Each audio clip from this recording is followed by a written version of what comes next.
Let us worship God with thanks and praise. God, grace and glory for this worried world. You reveal your presence in radiant glory and in gentle whispers. On mountaintops and in shadowed valleys, in classrooms and hospital beds, in homes and churches, in the quiet of nature and on busy streets.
시작.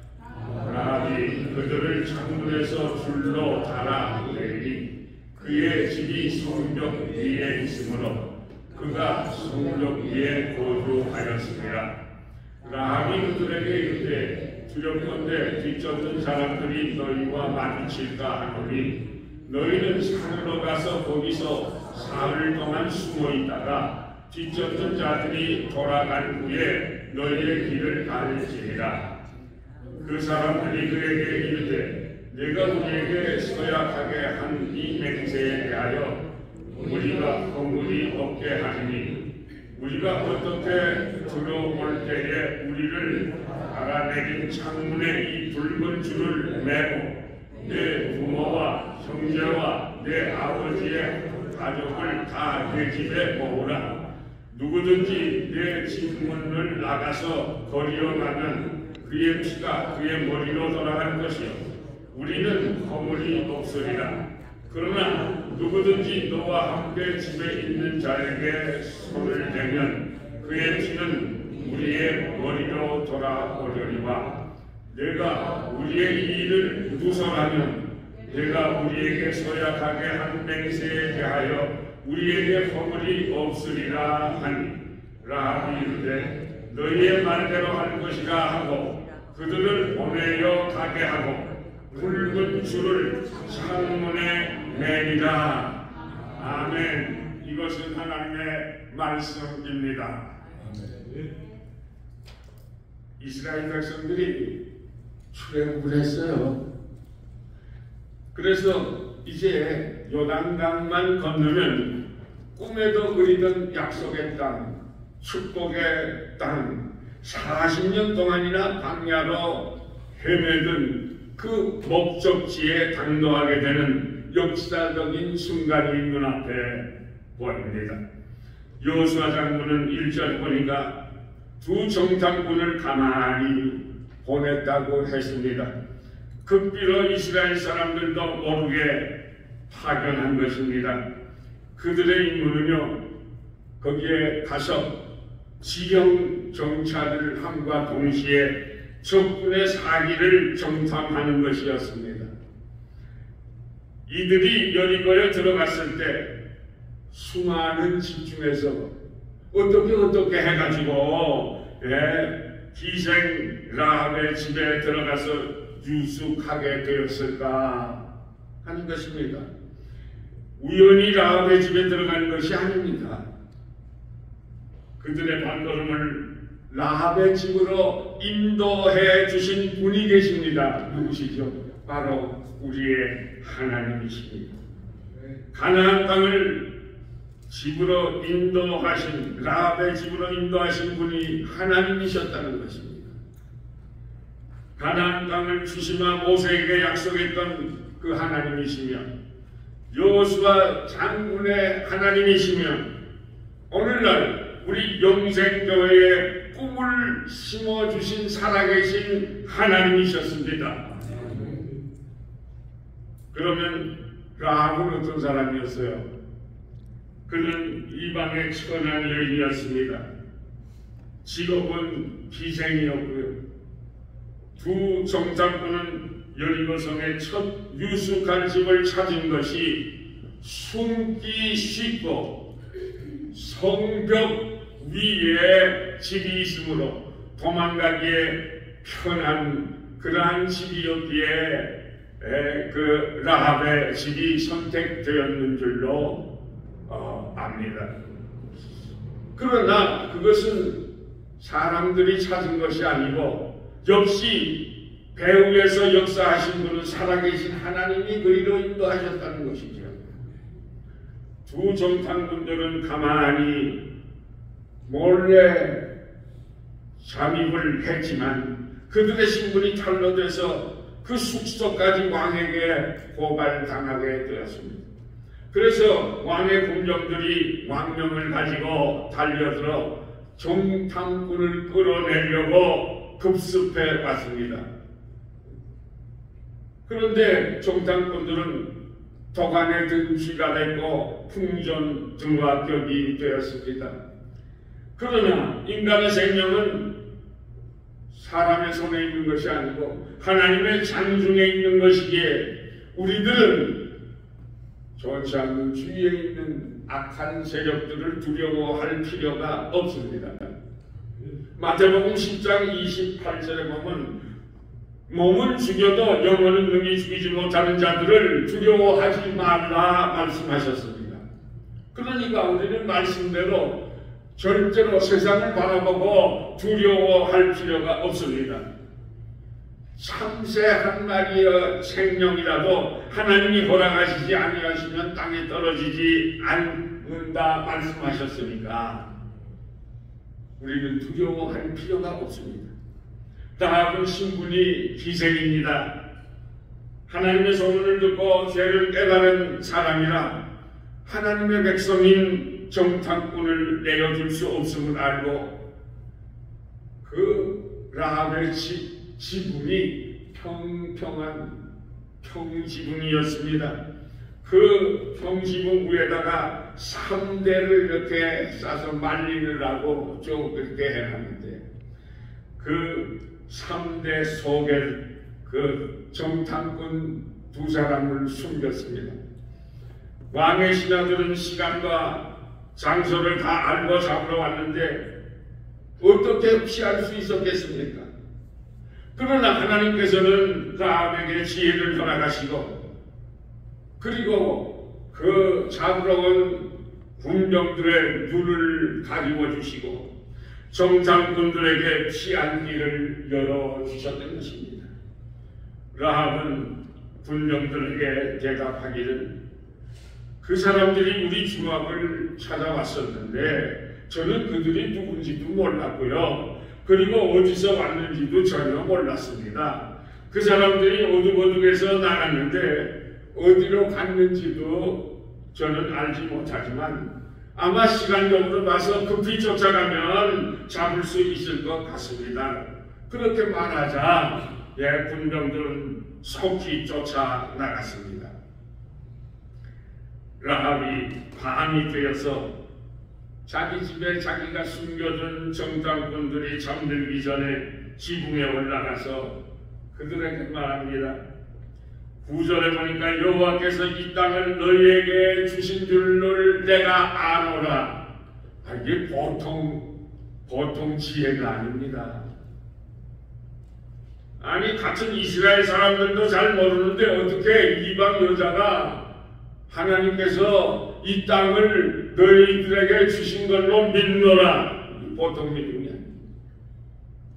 우리가 너희를 심히 두려워하고 이 땅 백성이 다 너희들 앞에서 간담이 녹아내린다고 하면서 하나님께서 출애굽할 때 홍해를 육지같이 건들고 또 바위를 깨서 거기에서 생수가 나게 하시니 아모리 족속을 멸한 소문 등등을 우리가 듣고 마음이 높고 정신을 잃을 정도인데 참으로 너의 하나님은 삼천하지에 있어서 유일하신 살아계신 하나님이다. 기생라합은 그렇게 고백했습니다. 옳습니다. 기생라합은 국왕의 명령을 어기고 자기 동족을 배반한 것은 무슨 이유 때문이었겠습니까? 무슨 군사적인 지식이 있어서 여리고성이 이제 함락될 것을 알았기 때문입니까? 아닙니다. 그러면 무슨 뇌물을 많이 먹어가지고 나라를 팔아먹은 것입니까? 그것은 더욱더 아닙니다. 기생라합은요, 온 세계를 통치하시는 하나님의 능력과 지배를 믿고 있기 때문입니다. 얼마나 귀합니까? 하나님께서 이스라엘 백성들에게 하신 약속을 라합이 믿었다는 것입니다. 보세요. 9절에 나는 하나님이 이 땅을 너희에게 준 줄을 아노라 그랬습니다. 놀라운 믿음 아닙니까? 이스라엘의 장로들도 자기들의 눈으로 직접 보기도 하고 체험하기도 하고 기적적으로 살아왔고 또 기적적으로 살고 있는데도 이 약속을 불신하기 때문에 죽어가는 많은 사람들이 있는데 이방 여자 라합이 전적인 하나님의 은혜로 기생라합은 하나님의 놀라운 기사와 역사를 소문으로 들었을 뿐인데도 그녀는 이스라엘 조상들에게 한 약속을 그대로 믿었다는 거죠.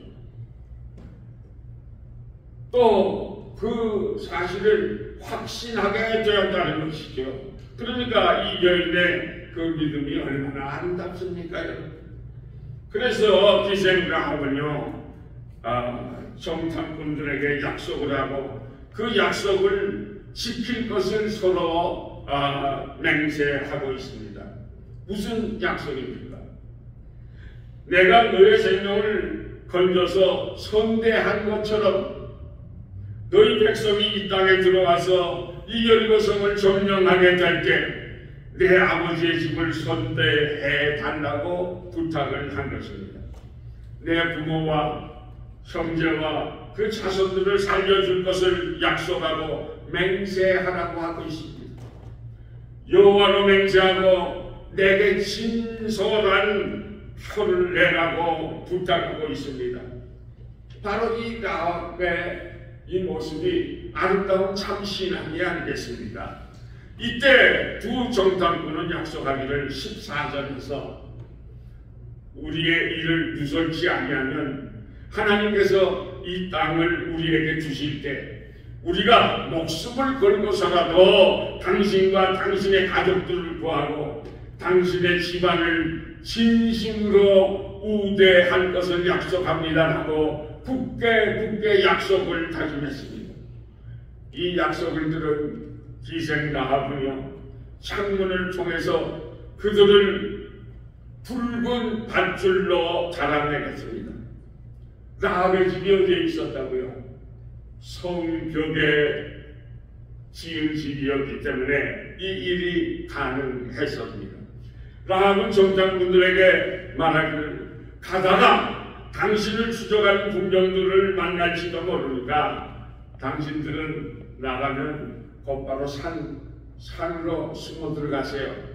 그래서 3일 동안 산에 숨어 있다가 그들이 돌아간 다음에 그리고 당신들 진영으로 돌아가세요 하고 세밀한 탈출 계획까지 세워두었습니다. 두 정탐꾼은 죽음과 삶의 기로에서 기생 라합의 친절과 호의에 눈시울이 뜨거워 감사드리면서 우리가 당신에게 약속한 모든 약속을 꼭 우리가 지키겠습니다. 그런데 당신도 꼭 지켜야 할 일이 있습니다. 그것은 우리가 이 땅에 쳐들어올 때에 다른 우리 군병들이 당신의 집이 어디에 있는지, 당신이 누군지 다른 군병들이 어떻게 알겠습니까? 그러니까 우리를 달아내린 이 붉은 줄을 창문에 매달으세요. 창문에 매달아 놓으면 당신과 당신의 모든 친척들은 이 집에 모여 있어야만 합니다. 누구든지 당신의 집 밖에 나가서는 안 됩니다. 만일 당신의 가족이라도 집 밖에서 죽는 것은 우리의 책임이 아닙니다. 그러나 집안에 있다가 부상을 당하거나 집안에 있다가 죽임을 당하면 그것은 우리의 책임입니다.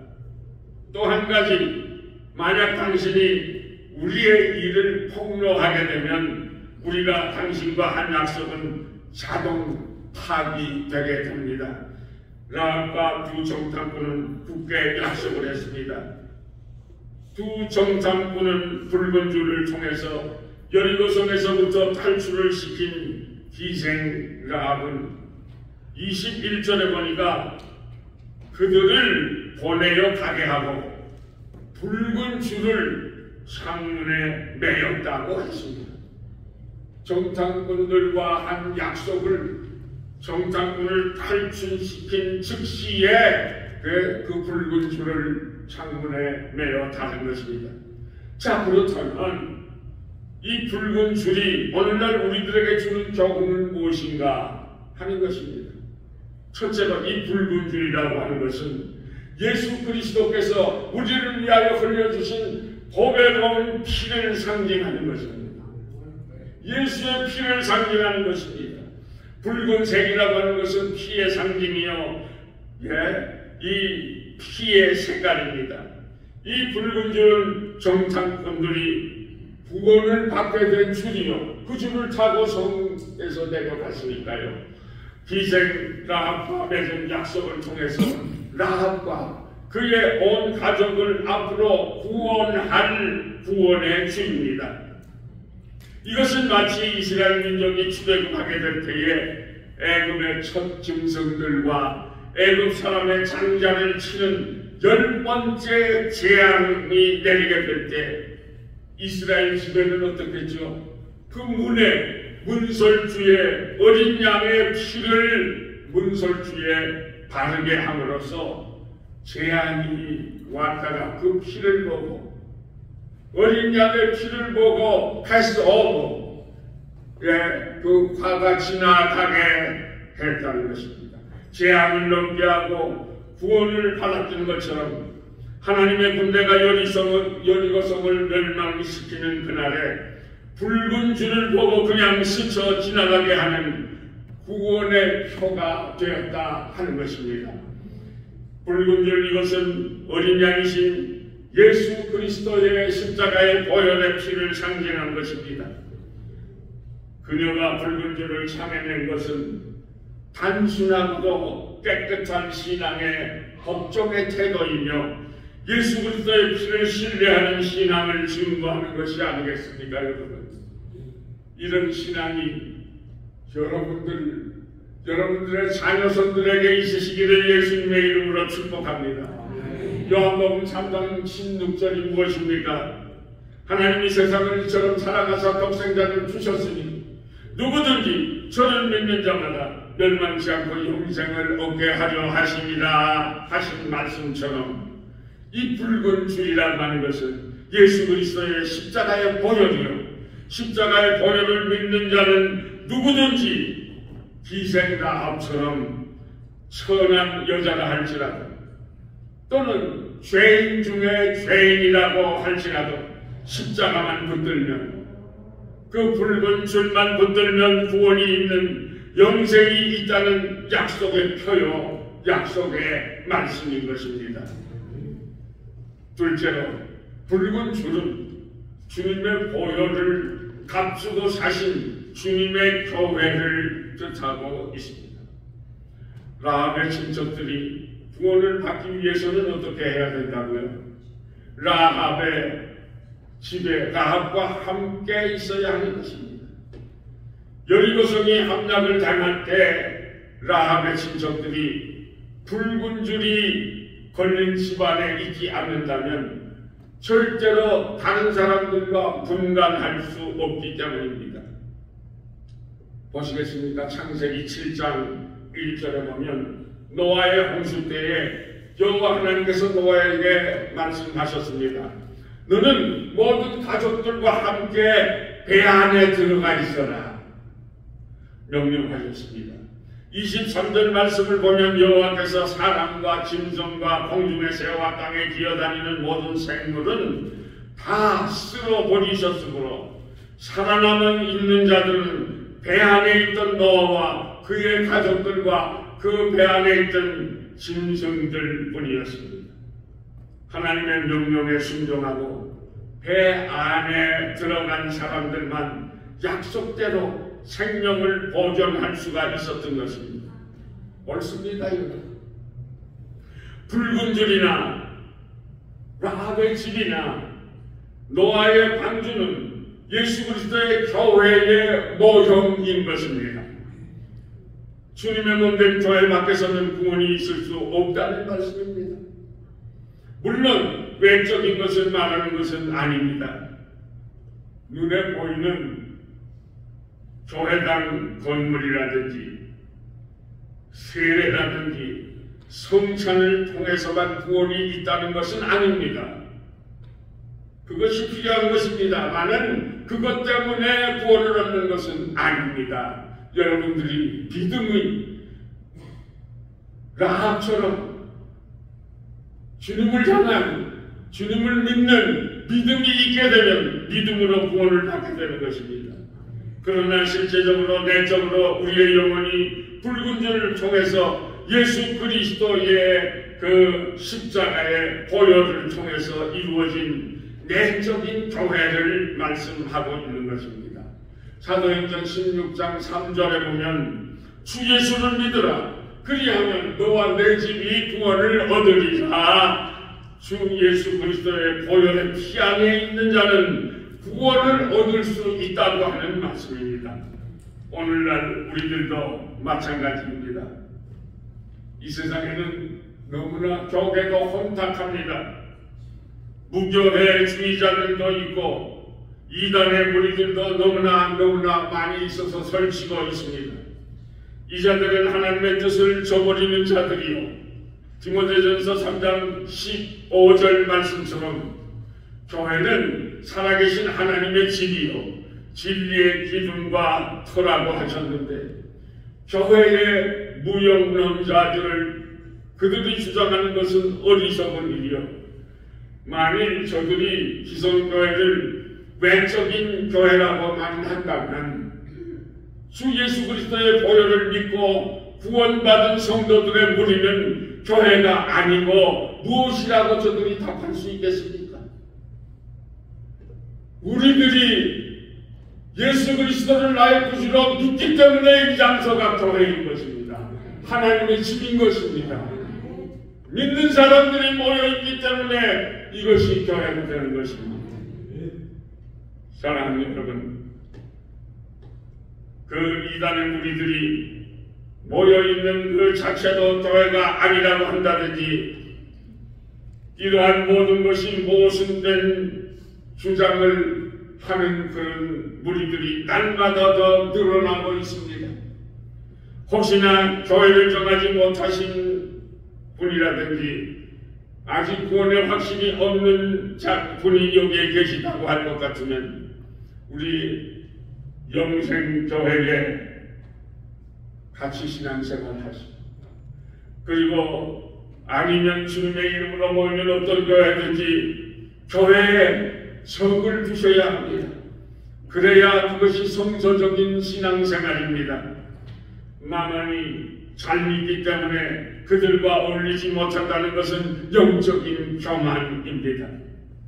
목사가 좀 부족해도요, 장로님들이 부족한 것 같아도요, 목사 장로가 구원을 주는 것 아니고요, 목사 장로를 보고 교회 가는 것이 아니고요, 붉은 줄 예수 그리스도의 보혈의 피를 바라보고 나를 구원하시기 위하여 대신 죽어주신 우리 예수 그리스도의 보혈의 피를 보고 우리가 신앙생활을 하기 때문에 우리가 교회에 반드시 일원이 되어야 합니다. 교회의 한 식구가 되어야 합니다. 왜냐하면 내가 교회 밖에 혼자 존재할 땐 마귀는 기뻐하고 우리를 넘어뜨리기 쉽기 때문에 내가 교회 밖에 있게 될 땐 주님의 몸된 교회를 지키라 하시고 내 양을 먹이라고 맡겨주신 주의 종들의 기도와 축복을 받을 수 없기에 속히 주님의 몸된 교회의 일원이 되어야 우리의 영혼이 살 수가 있고, 또 방주 속에서 구원을 얻은 노아의 식구들처럼 안전하게 주님의 품속에 영생 갈 수 있게 되기 때문인 것입니다. 사랑하는 믿음의 동역자 여러분, 우리들은 반드시 예수 그리스도의 십자가의 죽으심에 대하여, 주님의 십자가의 보혈에 대하여 계속적으로 기억하며 구원의 감격 속에서 살아야만 되는 것입니다. 우리들도 붉은 줄을 마음의 창가에다가 내 영혼이 잘 바라볼 수 있는 것에 묶어 놓아야 할 것입니다. 내 믿음이 연약해지게 될 때 내 마음의 창문에 내려놓은 붉은 줄을 바라보면서 잃어버린 믿음을 다시 회복해야 할 것입니다. 붉은 줄을 내 이웃도 잘 보도록, 제대로 신앙생활을 못하는 분들도 나의 신앙생활, 예수 그리스도의 보혈의 피를 중심으로 해서 그것을 믿는 감사와 찬송이 넘치는 신앙생활을 하는 모습을 보고 저들도 신앙생활을 따라할 수 있도록, 붉은 줄을 내 이웃도 잘 바라볼 수 있도록, 나의 삶의 현장에서 가장 다른 사람들의 눈에 잘 띄는 곳에 내 삶의 창가에도 단단히 붉은 줄을, 예수 그리스도의 보혈의 피를 달아 놓아야 되겠다 하는 것입니다. 왜 그렇습니까?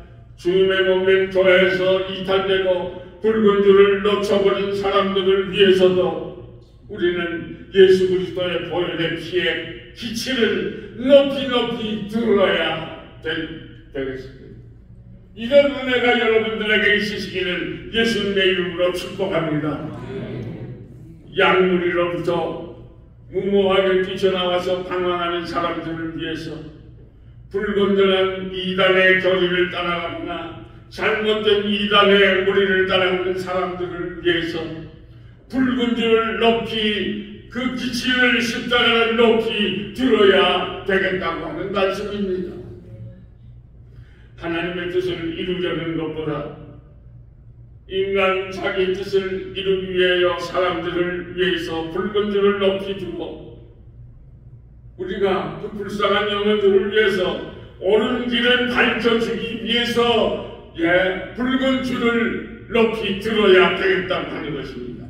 언제 어디서나 예수 그리스도를 드러나게 말하며 예수 그리스도의 십자가의 보혈의 기치 안에서 싸우는 사람들과 자신들의 연합되어 있다고 명백하게 선언하는 믿음의 동력자들의 반열에 함께 서서 주님의 교회의 일원이 되어 어린 양 우리 주 예수 그리스도의 피를 통하여 구원을 빼앗기지 않도록 저들을 도와주는 그러한 피의 전달자들, 예수 그리스도의 십자가의 전달자들이 되시기를 예수님의 이름으로 축복합니다.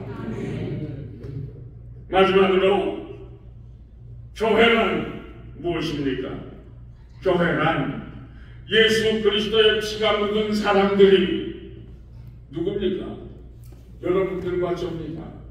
예수 그리스도의 피가 묻은 사람들이 예수 그리스도의 피를 통해서 한 가족이 됐다고 하는 것입니다. 그래서 권사님들이여 나의 누님이 되시고 동생이 되십니다. 우리 모든 우리 남자 성도님들이요, 우리 모두 예수를 믿기 때문에 예수님의 보혈의 피로 우리를 보내주셨기 때문에 여러분들과 저는 한 형제입니다. 한 가족입니다. 한 식구입니다. 예수의 피 아래는 심판이 없습니다. 예수의 피 아래서는 구원만 있을 따름입니다. 19절 말씀을 보면 누구든지 내 질문을 나서 버리러 가면 생명을 보장받지 못한다고 했습니다. 집안에 있는 자는 생명을 안전하게 보장해 주겠다고 하십니다. 다시 말하면 라합의 부모라도 형제라도 붉은 줄 방주 안에 교회 안에 있지 아니하면 심판을 면치 못할 것이라는 경고의 말씀인 것입니다. 라합의 직계가 아니라도 이 사실을 믿고 라합의 집에 들어가기만 하면 생명이 보장된다는 말씀입니다. 누구든지 라합의 친척이 아니라도 죄를 많이 진 사람이라도 라합의 집에 들어가기만 하면 생명이 보장된다는 것입니다. 교회에 들어와서 신앙생활을 같이 하게 되면 영원한 영생 구원이 보장된다고 하는 말씀입니다. 21절 말씀에 보니까 라합은 너희의 말대로 할 것이라고 했습니다. 하나님의 말씀은 1.1이라도 감하거나 더할 수 없는 것입니다. 창세기 2장 17절 말씀, 선악을 알게 하는 나무의 실과는 먹지 말라. 내가 먹는 날에는 정령 죽으리라 하신 말씀대로 하나님의 독생자 예수 그리스도는 우리의 죄 때문에 십자가에서 죽으신 것 아닙니까? 나의 죄 때문에, 우리 모두의 나의 죄 때문에 우리들이 독생자 예수 그리스도의 피를 믿으면 영원한 영생이 우리들에게 주어지는 것입니다. 그러나 분명한 사실은 행한 대로 갚아주시마 약속하신 하나님은 그냥 구역이 담 넘어가듯이 어물쩡하시는 하나님이 절대로 아니십니다. 나그네 삶 속에서 행한 대로 잘한 사람들에게는 상을 베푸시기도 하시는 하나님, 행한 대로 사랑의 채찍을 치시기도 하시는 하나님이신 것입니다. 그래서 요한일서 1장 9절 보면은 우리가 우리의 죄를 자백하면 저는 미쁘시고 의로우사 우리의 죄를 사하시며 모든 불의에서 우리를 깨끗게 하실 것이라고 말씀하시고 약속하셨습니다. 하나님의 백성인 우리들이 그리 멍통하게 살다가 죄를 우물쩍 내 마음 한 구석에 쌓아놓을 수가 없습니다. 그러면 영생을 얻을 수가 없는 것입니다. 주님께서 구름을 타시고 오시는 그날까지 붉은 줄, 예수 그리스도의 피가 반드시 우리들의 삶의 현장에 꼭 필요한 것입니다. 나의 죄가 생각나면 반드시 우리는 예수의 보혈의 피로 씻어야 합니다. 은밀한 죄가 발견된다고 할지라도 예수의 피를 찾아서 예수의 피로 씻어야 합니다. 십자가 앞에 내려놓아 정케 씻음을 받아야 합니다. 21절의 라합은 정탐꾼들을 보내어 가게 하고 즉시로 붉은 줄을 창가에 매었다고 했습니다. 이스라엘 군대가, 하나님의 군대가 언제 올지도 모르는데 붉은 줄을 즉시로 정탐꾼들이 제시한 대로 즉시로 붉은 줄을 창가에 매달았습니다. 이 붉은 줄이 늘어져 있지 않으면 참 교회가 아닙니다. 교회라는 민영 아래 예수 그리스도의 십자가, 예수 그리스도의 보혈이 없는 교회는 가짜입니다. 죄인 중에 죄인인 기생 라합의 집에 교회의 대표가 됐어요. 왜 그렇습니까? 주님께서는 내가 의인을 불러온 것이 아니요 죄인을 구원하려 오셨다고 말씀하신 것과 같이 예수님께서 죄인을 구원하시기 위하여 인카네이션, 도성인신 하셨기 때문인 것입니다. 그러므로 죄인이면 죄인일수록 붉은 줄이 필요합니다. 그러므로 어떤 죄를 지었든지 교회에 나오는 것을 금한 자가 없습니다. 그러므로 우리가 죄인일수록 예수 그리스도의 보혈의 피로 물들어진 붉은 줄을 붙들고 살아야 합니다. 예수 그리스도의 십자가의 그 보혈의 피를 우리는 붙들고 살아야 하는 것입니다. 기생 라합이 약속을 받은 후에 언제 그 약속이 이루어질지는 몰랐지만은 기생 라합은 즉시로 그 붉은 줄을 창가에 매달아 놓고 살았습니다. 우리 주 예수 그리스도께서도 우리 죄를 구속하시기 위해서 십자가에서 붉은 피를 흘리시고 죽으셨다가 3일 만에 부활하셔서 하나님 우편에 앉아 계시는데 가슴을 본 그대로 다시 오시리라고 하신 말씀을 믿는 성도들이라고 할 것 같으면 우리들도 기생 라합처럼 주님이 곧 오실 날을 기다리며 보혈의 깃발을 기다리면서 인생 낭대기를 살아가는 주의 백성들, 천국의 백성들이 다 되시기를 십자가에서 우리 대신 보혈의 피를 흘리시며 죽어주신 우리의 구세주 예수 그리스도의 이름으로 축복합니다. 거대한 예수교 장로회 미주 합동 소속 영생교회는 LA 한인타운 중심가인 1829 사우스 웨스턴 애브뉴에 위치하고 있으며 주일 예배는 오전 11시, 새벽 예배는 금요일과 토요일 오전 6시에 있습니다. 성령님과 날마다 함께하는 새로운 소망 있는 교회로서 성도들에게 그리스도의 꿈과 비전을 심어주는 교회로 거듭나길 원하는 목회 철학으로 새로워진 영생교회는 은혜로운 예배와 찬양 그리고 사랑의 섬김으로 지치고 상한 영혼들의 진정한 피난처요, 안식처가 될 것입니다. 김재현 담임 목사님은 복음주의 장로회 진경 총회장, 세계비전교회 설립 및 건축, 전 남가주 목사회 회장, 평통 종교분과 위원장, 벨리 교협회장, 여호수아 세계 선교회 이사장, 전 한국칼빈대학교 총장을 역임한 바 있습니다. 감사합니다.